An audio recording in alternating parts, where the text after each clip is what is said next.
Hi guys, so this is our first episode of CSS full tutorial in Tagalog and English. In this video, we are writing our first CSS file. So, but before that, download nyo muna yung code editor nyo. You can use Notepad, but on my case, I'll be using Visual Studio Code.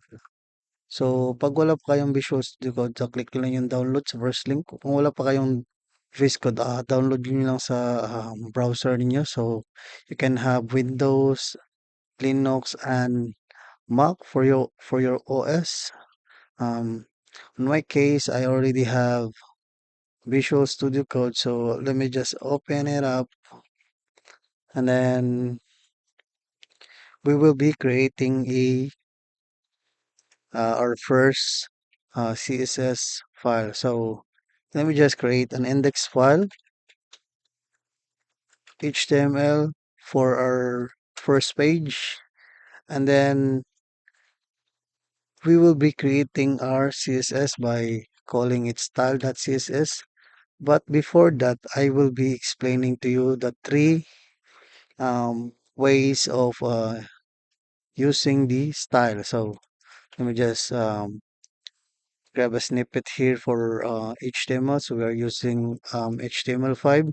So the first um, way on how to use a styles is internal style. So internal means dito lang sa page natin and it's not accessible sa kahit na anong page man. So for example, I have about that HTML in here. So this is another page. So I have styles in index.html. So hindi siya accessible sa about that HTML kasi nasa internal siya. At another way, the second way is by using the inline style. So inline style siya kasi nasa element mismo ah nasa element mismo siya ginamit. At yung pangatlo is by using the external style, CSS, external CSS. So, pwede siyang gamitin sa about page mo, pwede rin gamitin sa home page mo. So, I think that's the three way of how you use CSS on your page or in your website. So, let me just delete this example and let me just leave it right here.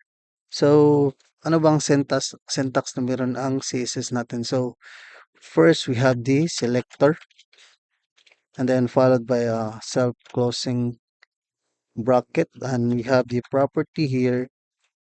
So, this is the property and we have the value here. So, ayan, para siyang key value pairs inside. Pag familiar kayo sa object na um, isang object or JSON object. So, ganito yung structure niya. So we have the object and we have the key and value pairs. So this is the key and this is the value. But sa syntax, sa case ng CSS is property at saka value. So paano ba i-use itong syntax ng CSS? So let me go to one example. So I have a p tag here and then called it this is paragraph. Yan.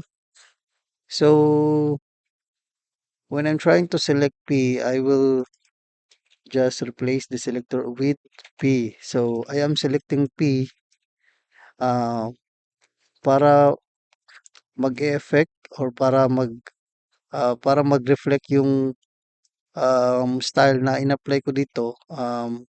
We are using the P element. So P, kahit na marami kang P dito, all will be affected kasi we have selected all the P element. So let me try to change this to color.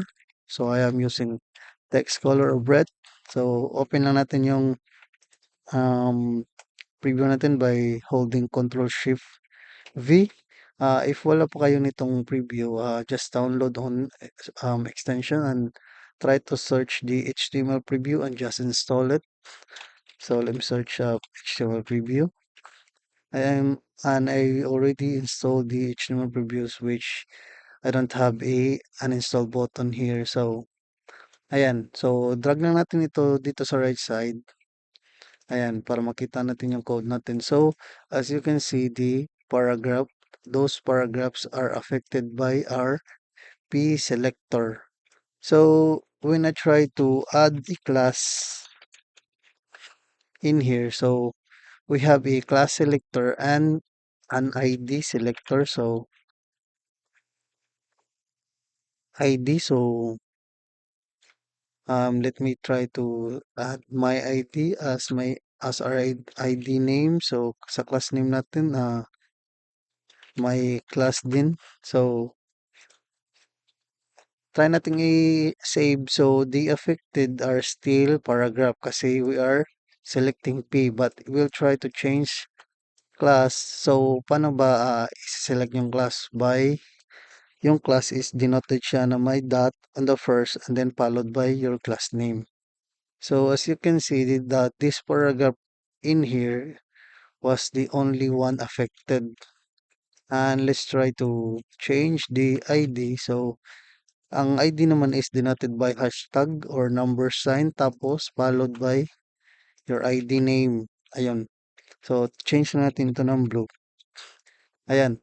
So see my class is affected is because we are assigning an attribute of class sa element na ito, and then we pass the value of my class and it's selected in the style. So I think klaro naman. So yung class, my class, we selected under the style. Gamit natin as a selector yung class natin. Tapos we pass the key value or property value, property and value of color, and then passing value as red. So passing red as value. Ayun. So, ang makikita nyo sa first paragraph natin, it's on red color at tapos yung ID natin. So, sa P, wala naman tayong selector na P. So, kaya siya black. So, let's try to change this one. But, let's try to change this one to something orange. So, as you can see, the only thing that's been changed is yung P natin. So, why this one and this one is not affecting? It's because they have their own uh, class name and ID name, which is we already assigned. But if we try to put this on the bottom, so as you can see, it's not affected kasi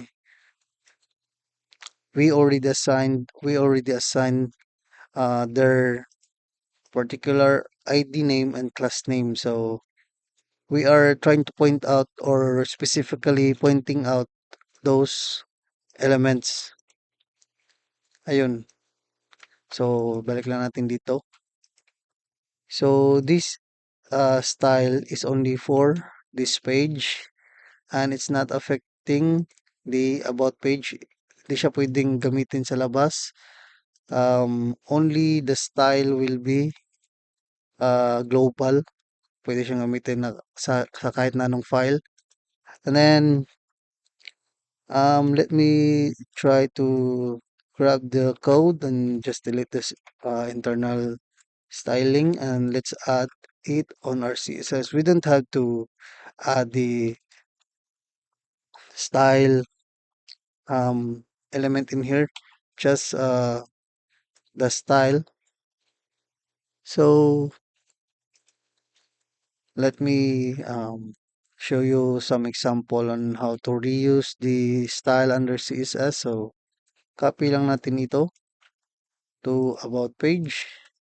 Ayan. So as you can see, wala pang styling at ito naman wala pang styling. So how to link the file. So to link the file is we have to, yep, it's already been implemented. So we'll just use the this one, the real equals to style sheet. So yung link, gamit na yung style sheets from CSS, and then yung link ng file natin is ito siya. So when you try to add forward slash, ayun, makikita mo na siya sa style.css. So let's just remove the forward slash para ma-detect niyo yung file within this folder. And about page is not affecting. It's because we still don't have the link. So try to add the link, and as you can see, uh, pwede natin siyang gamitin into about at homepage natin kahit iisang CSS file lang. Ayun, so this is paragraph from about page. Ayun. So about page at sa homepage. So it's affected by our style.css. I think those are the those those will be covered up. Those are the things that we are covering up for this video. Writing our first CSS file. So huwag niyo kalimutan na yung internal internal CSS, tapos yung inline CSS, at saka external CSS. Ang external CSS ay pwedeng gamitin sa kahit na anong page. At yung internal CSS naman is within this page lang talaga. At yung inline CSS is sa element lang siya pwedeng gamitin. I think that's it for this clip, guys. That's for our video for this writing our first CSS file. Thank you for watching. Don't forget to like, subscribe, and share. Kita-kits sa next video natin. Thank you, guys.